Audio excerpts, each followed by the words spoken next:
All right. Well, welcome. Thank you, Bethany and Jim, for joining me today. We're trying to do a new thing here, a little bit of a Western focus on looking at our government affairs work that we're doing at Pheasants and Quail Forever. So, for everybody that doesn't know me, I'm Eiden. I'm our West Region Director, and I'm here to kind of shepherd us through a little bit of a conversation about all the great things that we're doing at the legislative level. So with that, I'm going to turn it over to our two guest speakers here. Bethany, you want to introduce yourself?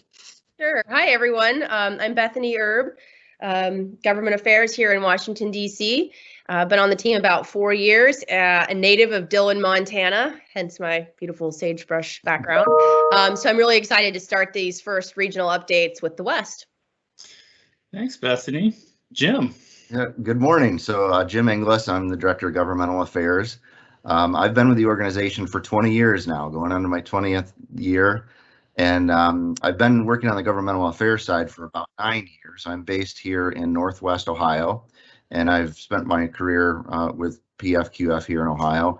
But I actually did spend some time in the West working on our first Farm Bill biologist positions.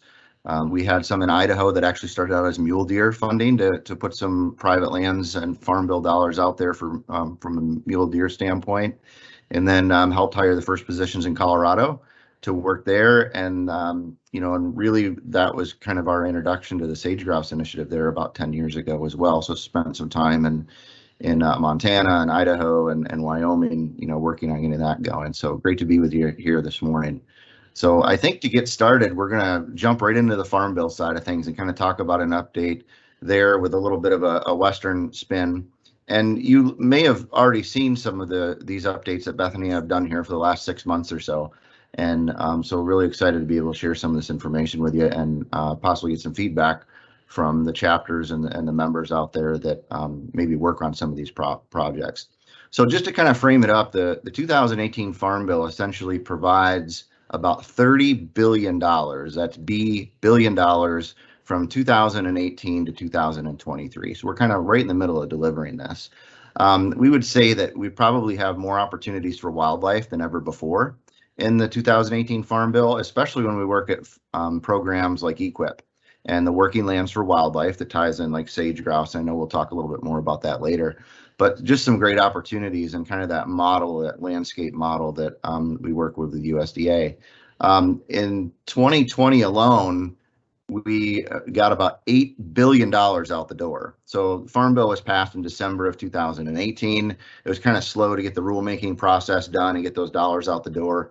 But now, I mean, $8 billion, coming out there. So it's just been a great opportunity to get some conservation on the ground in the form of the different programs, whether it's Conservation Reserve Program, I mentioned EQIP, the Environmental Quality Incentives Program, the Conservation Stewardship Program, and we'll be talking some more about those.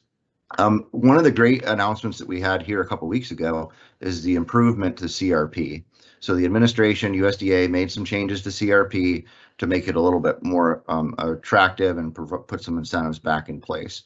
We all know that the West was probably impacted more than any other parts of the country because of the low rental rates. I mean, we were hearing rental rates that were lower than they were 15 to 20 years ago.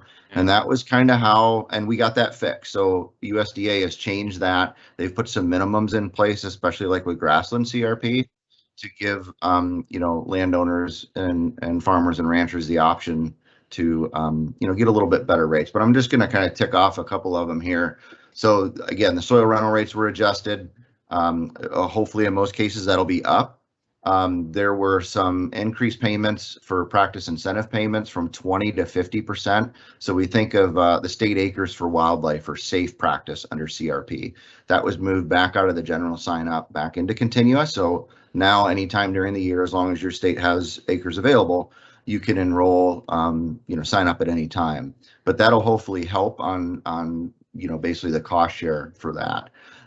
Same thing with water quality practices. There's going to be an increase of bonus there that has, mostly filter strip or buffers, those kind of things. One thing that we didn't expect to see is that FSA or USDA put payment in there for climate smart practice incentive. So it's an extra couple dollars on your base rental rate to help with those practices that have the highest ability to sequester carbon. Usually that's like deep-rooted perennials, your sagebrush system, planting tree windbreaks, those types of things that you may see out there. There was also in the 2018 Farm Bill a new program called the Soil Health Income Protection Program that was created by Senator Thune and his staff there. And Montana is actually eligible for that program. So it's part of the prairie pothole landscape area. So that is a 3 to 5 year contract for CRP. And so essentially you can put it in. A lot of it's from a soil health standpoint. Maybe it's those odd areas in the field. In some parts of the West and the Northern Great Plains, we have like salinity issues. We're putting that into perennial cover, maybe just for a couple of years, try to get that soil health back up, but really identifying those low yielding areas. The other change that the administration did is there's a Clear 30 pilot program as part of the 2018 Farm Bill. That's basically a 30-year contract. And initially that was just for the Great Lakes and the Chesapeake Bay area. And again, more water quality driven, wetlands, buffers, water savings type practices. So 30 years. So basically we have a CRP program now that can go from 3 years to 30 years. So a lot of ability there. And I already mentioned the SAFE in there. The other thing that we may talk about here in a minute, Al, is USDA put out $330 million for 85. It's a Regional Conservation Partnership Program, RCPP, that was new. That was new in the 2014 bill. But that's kind of it from a Farm Bill standpoint and update. You want to talk a little bit about the RCPP on your side? I do. Before we jump into that, though, those CRP fixes you mentioned are going to be pretty helpful in the West, especially in Montana and Colorado. And pulling SAFE out, I don't know if our members know this, but we had a pretty successful SAFE program right in the core in Northeast Colorado. And so, these changes are going to help us kind of build on that, and we're pretty excited about that. We got a bunch of staff working on that as we speak, so that's pretty cool. But yeah, the RCPP that you talked about is pretty critical program in the West. And one of the things that I don't know if our members know much about this or not is EQIP funding can be used on public lands, which is important to some of the projects that we do, kind of the cross-boundary kinds of things that our members are well aware of. So we just got a pretty good RCPP approved, about $6.4 million of NRCS money, which is being matched with another 6.4 of other partner money. So that's a $12 million project that's going to be focused right in the core area of pheasants, and there's some sage grouse and sharp tails, but it's really the whole idea is to keep grass in grass as we're kind of transitioning and dealing with some of those CRP concerns we have in Montana. And this is going to help also make it easy for pronghorn to move around. So that's something that, it's a direct result of the work that you guys have been doing, and we have been doing, Pheasants Forever has been doing on our Farm Bill work. So I really appreciate that. I think it's a neat opportunity that we're going to be expanding in other states in the West. So that's cool. Is there anything else you want to talk about Farm Bill? Otherwise, we can maybe transition into some of the carbon talk that we're hearing about. I mean, we're all hearing about carbon. What does that mean and all that stuff? And it'd probably be pretty good for our members and for our chapters to kind of know what that means for us. So, Jim, is that your baby? Yeah, well, just quick, I failed to mention that, but I mentioned the climate smart practices that we're seeing and the extra money that's going in there. So basically and USDA has always tracked, or at least for the last 15 or 20 years, the carbon sequestration. So like the CRP is like, it sequesters enough carbon that's equal to removing 9 million cars from the road. So 50 million metric tons. So it's just just like water quality, soil erosion, wildlife, pollinator, it's just another way to stack it. And USDA is kind of putting that science in place to monitor and see what practices work the best. And so, yeah, with that, I'll maybe Bethany could talk a little bit about some of the other climate strategies and what's happening out there. Sure. Well, I wanted to say too, most of you probably gotten or about to get your magazine in the mail, and we've got an article in there this month or this edition about climate policy and why we're getting engaged. We know it's a very complicated a complicated discussion, but it is taking place in Washington, whether we like it or not.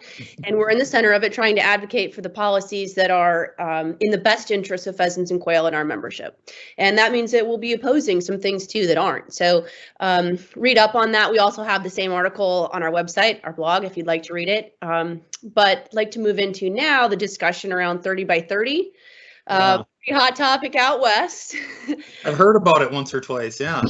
You might have heard about it. Our members have had a few thoughts on it too. So in January, there was a large climate initiative announced, and within that was a goal to reach conserving 30% of America's lands and waters by 2030. So 9 years, and it's a slow process. And we looked at it and we thought, well, it's pretty vague, but within it, there could be some opportunity for us to promote new things like a new Grasslands Act, additional funding for our Farm Bill programs that Jim just mentioned.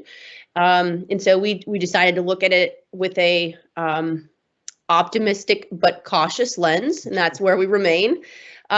So again, it's going to be a long process. No policy has actually been announced, and we did submit comments to USDA on what we thought we should see. A lot of it was science based on what grasslands did for carbon capture. But we have been very clear that it should be voluntary. Everything should be voluntary, and that we wouldn't support anything that was going to make life more difficult for landowners or farmers or ranchers. And so about a week ago, the America the Beautiful was announced, which is one of the first steps in sort of outlining some principles in what will be within 30 by 30. And so I'll read a couple of them that I think are particularly relevant to the West. Principle number 6, honor private property rights and support the voluntary stewardship efforts of private landowners and fishers. That was one of our direct comments.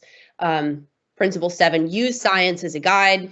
Principle 8, build on existing tools and strategies with an emphasis on flexibility and adaptive approaches. And we like those principles. We think that those are good. Again, they're vague. Policies haven't been proposed, although the administration did say that the CRP changes that were, as Jim described earlier, I mean, pretty much exactly what we'd asked for, were made to be supportive of the 30 by 30 goals, some very early steps. So that's what I can give now on that update. And we just ask that, our members take it slow on this and ask us if they have questions, that we really feel that this is a transparent process, that we are advocating right in the center of it. And we feel confident that information is being shared within Washington and outside in an honest fashion. And we'll continue to do that with our members too. That's great, Bethany. I mean, I think there's a lot of questions about, like you said, the policy isn't set yet, and so there's a lot of questions about what this is going to look like. So having you and Jim right there in the center of this, knowing that our voice is there, I think is going to be, assuring to our folks out there that are in the West, because there's questions, right? What does wilderness mean? How does that interact with this? What is a forest? They're thinking about those kinds of things. But I think the key, and you hit on it, that I'm hearing is the voluntary part of this, right? That's the biggest question that I've been hearing. And so I'm glad you guys got that, and you got in early and got that on the radar. That's cool. And we understand the concerns of Westerners. I mean, I grew up on this ranch right here in Montana, and landowners face enough problems, and so they don't want anything else that's a burden. And so I can tell you that we've been in the middle advocating to make life easier and conservation easier and consistent with what we're already doing. I'm sure I know I appreciate that. So hey, you mentioned the Grasslands Act. Maybe we can transition into that, because that's a pretty cool thing that we're leading the charge on. So yeah. Jim, that's a Bethany deal. I can take that too.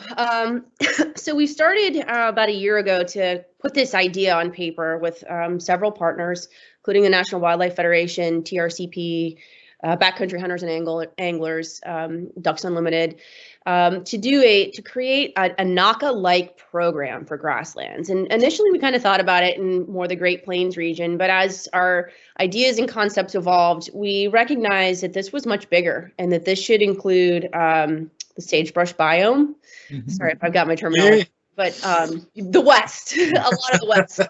And so we've now created this program, and we haven't created a program. We're asking Congress to create a program that would essentially allocate $350 million a year. That's our number. That doesn't mean that that's what Congress will give us, to create a NACA-like program to be administered at the Department of Interior.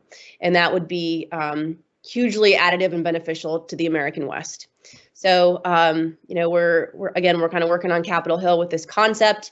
We're hoping to get a standalone bill, but perhaps it could be something that might be like in an infrastructure package. So there's a lot of different ways to move things in Washington. We are working closely, or we're studying closely, the recently released NRCS frameworks that we think can be complementary. So we're kind of seeing how those two things can tie together. But anything that we do over at Interior, we want to make sure is synchronized with what's happening at USDA, so they complement one another. Absolutely. When you're wildly successful, and I know we will be, one of the things you tied to the sagebrush, but there's grasslands in all the western states, right? There's some high desert grasslands, New Mexico, Arizona, California. I mean, there's grass up in Oregon, Washington. So it's really pretty cool. The act is so encompassing.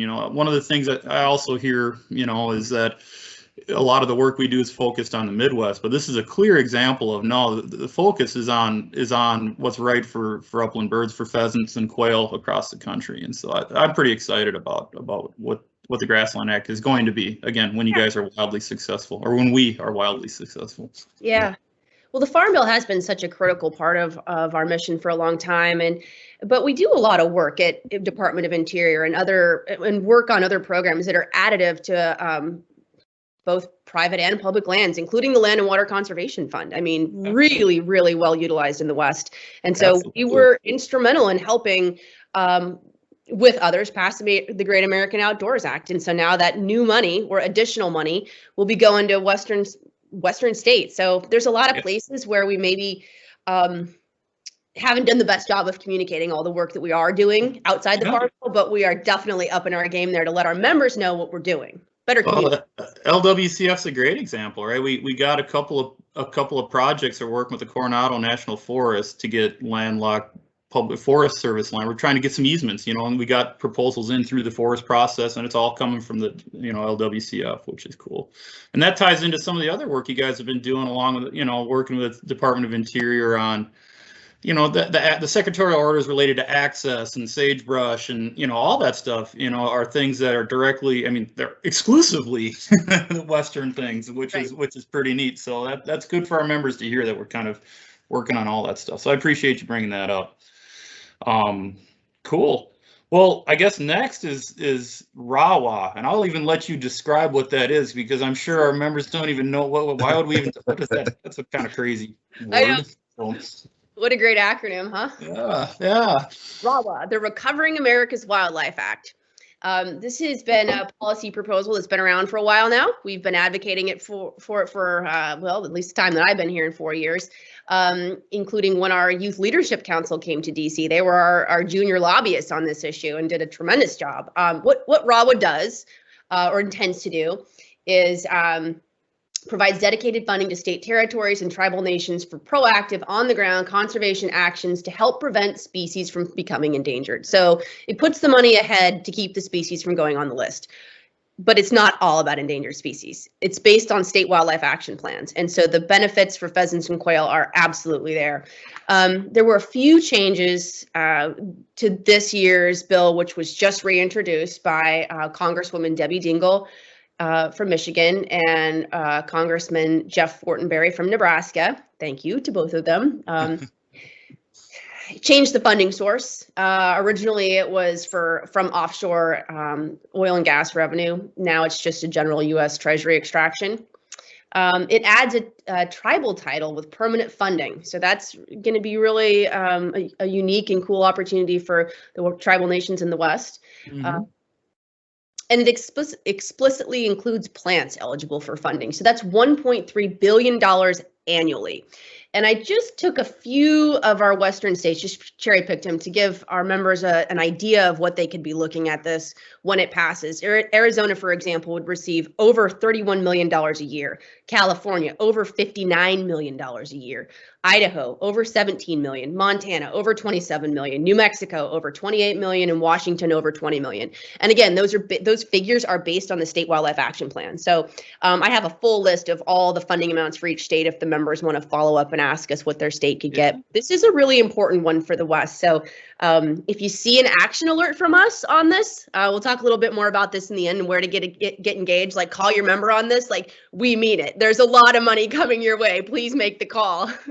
That's cool. Yeah. In a former life, I worked for a state wildlife agency. And so when you're talking about those types of numbers, I mean, the state that I worked in was Arizona. And if you're talking 31 million, you know, our typical sales, you know, guns and ammo sales tax of Pittman Robertson money was in the 22 to $24 million range. And so that's a significant bump. And knowing what you guys have told me about this, you know, that money's going to come in to do a lot of habitat work, but also knowing what I know back in my former life, the state agencies balance and do their different things. They've always been, you know, were responsible for working on sensitive species, those state wildlife action plans, as they've been directing a lot of their Pittman Robertson money towards all-encompassing things. What this is going to, it's just going to have a huge infuse, and so that there's going to be enough money for those states to allocate more money to everything, which is going to be huge for quail, especially in the West, because of the overlap with a lot of the state wildlife action plan stuff. So that's pretty exciting, and I do agree that that's going to be a big deal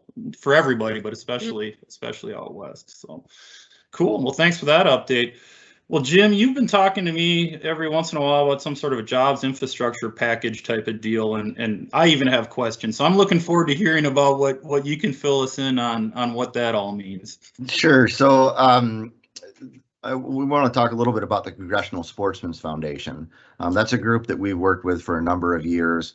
They help manage the National Sportsmen's Caucus and the state caucuses, and there's a gubernatorial caucus. And basically, what is a caucus? Well, it's people that like-minded that come together on conservation or hunting, you know, fishing, those types of things. And it's bipartisan. It always has been. The National Caucus is the largest caucus in Washington, D.C.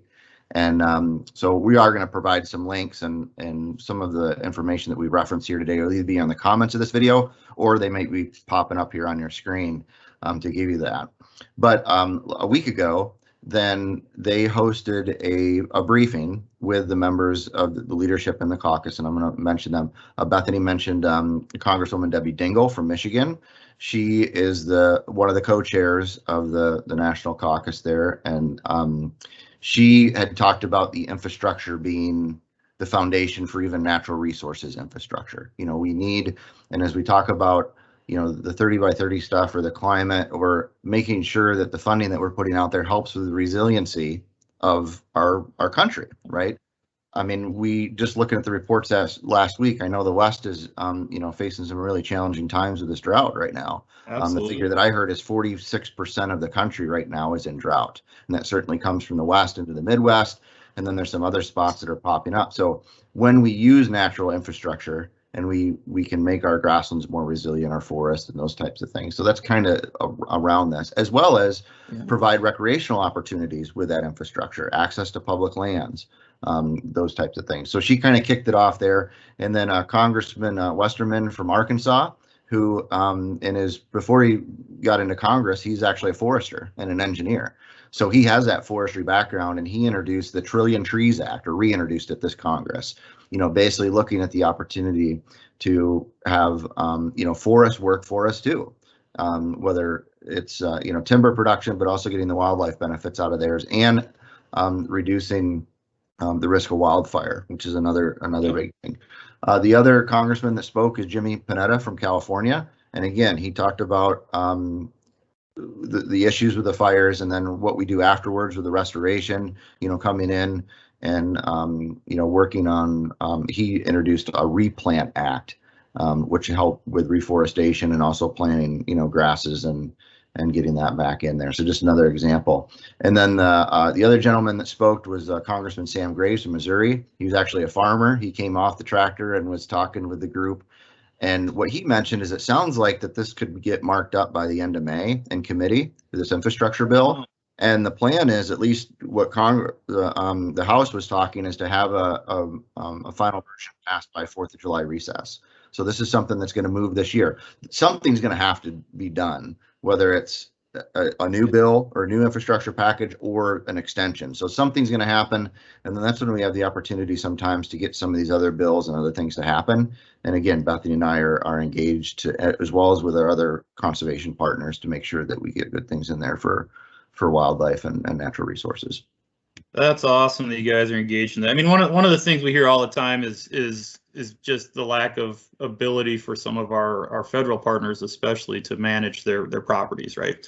And that's more than just, fences and roads. I mean, that's how the forest work you're talking about and prevention of wildfires and things like that. So all that stuff is just so critical for us out west. That it's cool that you guys are in that realm and speaking up and making sure we're managing our properties, doing the best we can out here. That's neat.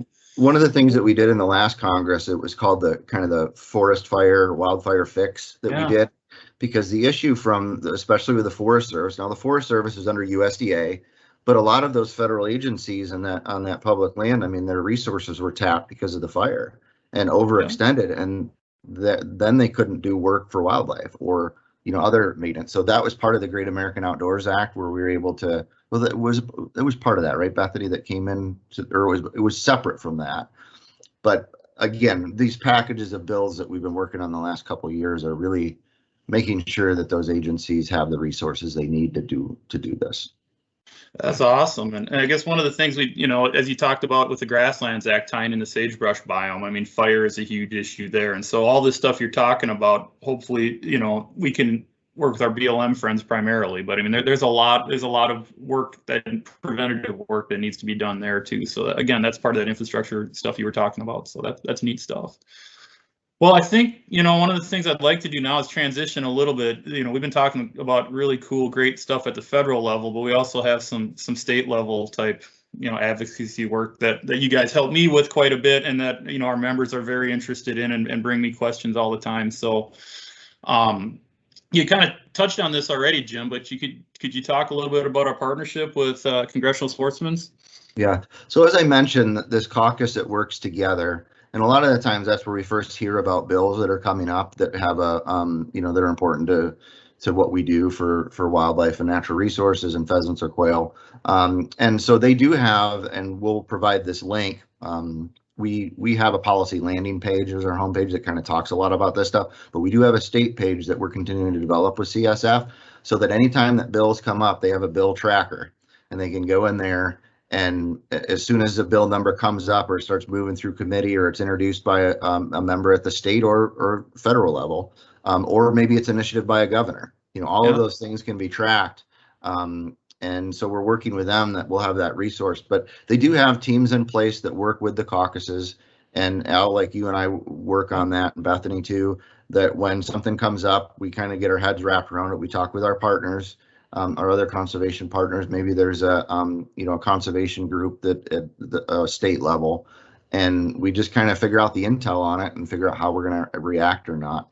Sometimes it's supporting initiative, and sometimes it's pushing back on something that's potentially damaging to what we're trying to do. So it's just a fantastic partnership, and they help more or less bird dog those issues for us. That's kind of their system, and then we get involved in it.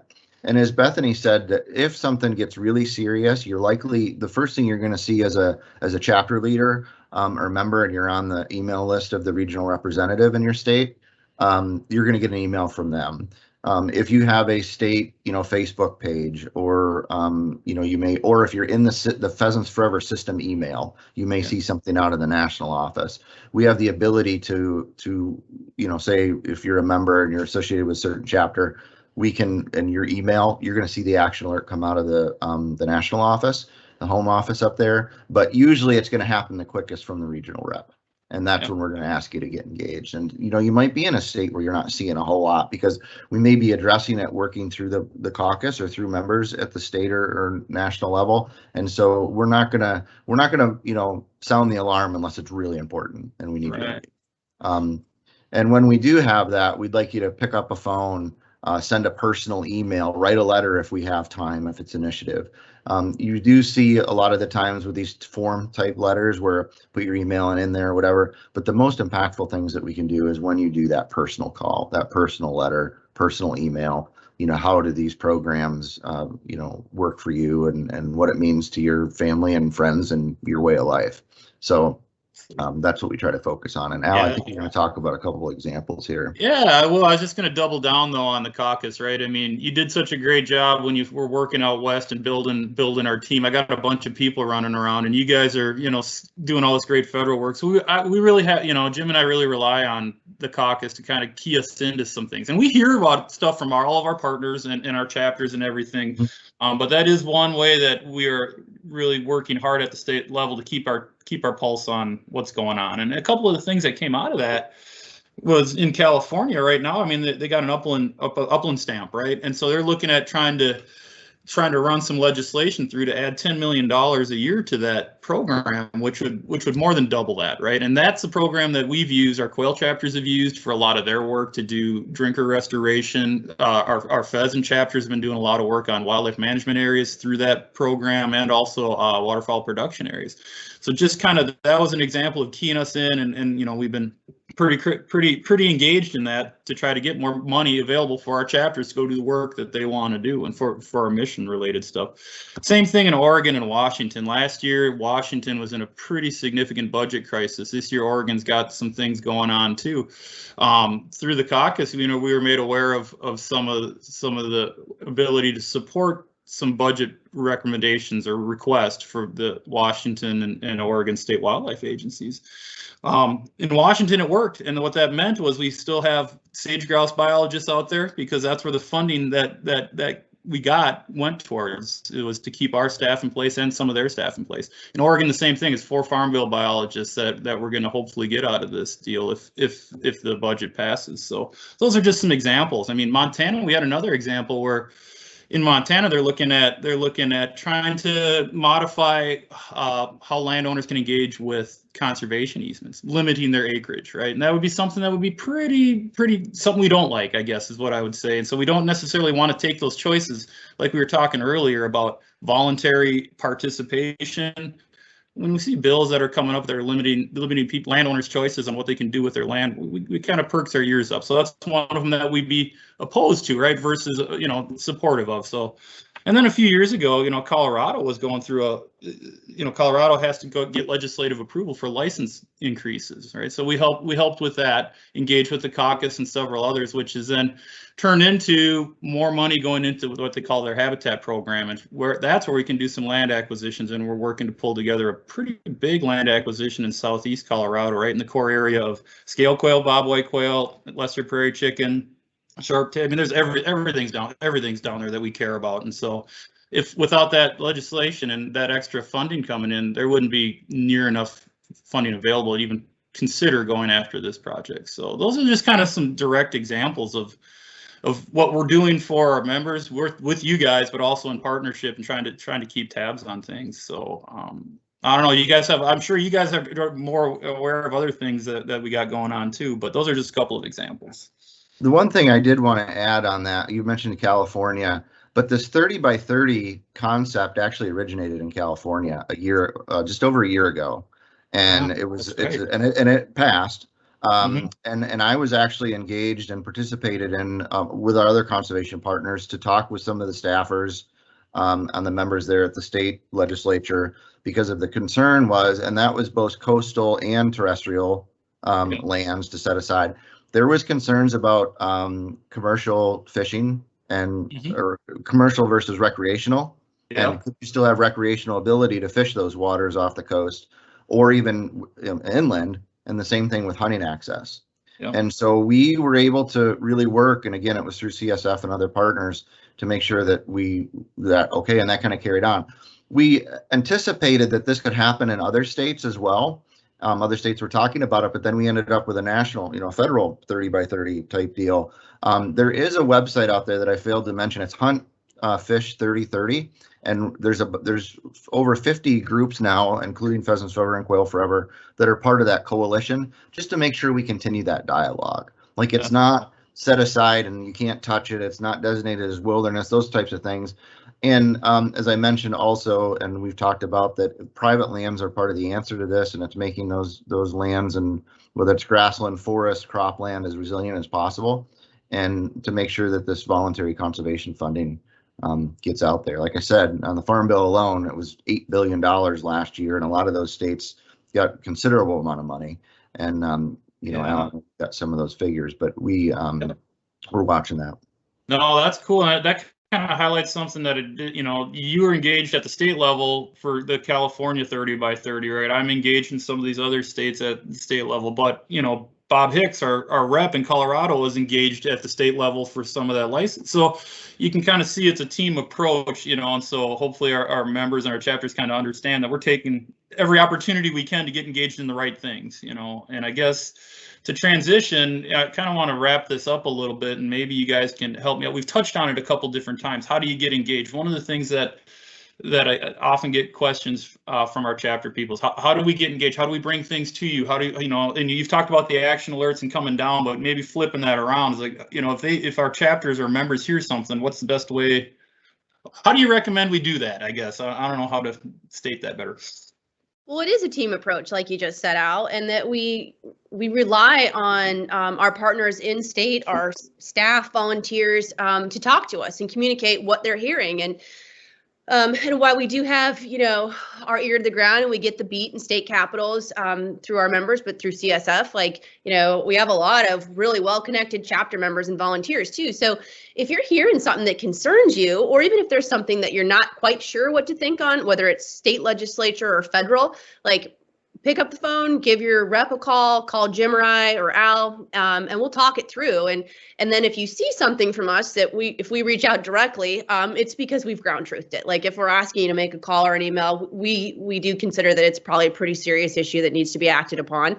And so there are ways that you can do that. We just discussed making the phone call to the legislators, emails, letters to the editor. We call them LTEs. You know, anytime that you're letting your elected officials know that you're a member of PF and QF and you care about the habitat work we're doing. I mean, even just that high level just keeps reiterating to them, pheasants and quail matter, pheasants and quail matter. So the more that you can just impress the mission of PF and QF on your elected officials, however you do it, you see them in a parade, whatever it is, you know, wear your hat, that sort of thing. There's all different ways to make the touch point of getting our organization out there. So. That's that personal touch, like Jim talked about, right? That's the most impactful. And so, no, I appreciate that, because that is a question that comes up quite often. And there's, you know, one of the other things that you talked about was that vetting process, right? We want to hear about all these concepts, but we also have to keep it within what Pheasants and Quail Forever is really, you know, important to us. And so that's why we have that conversation, that dialogue. So I appreciate you filling us all in on how that works. Thank you.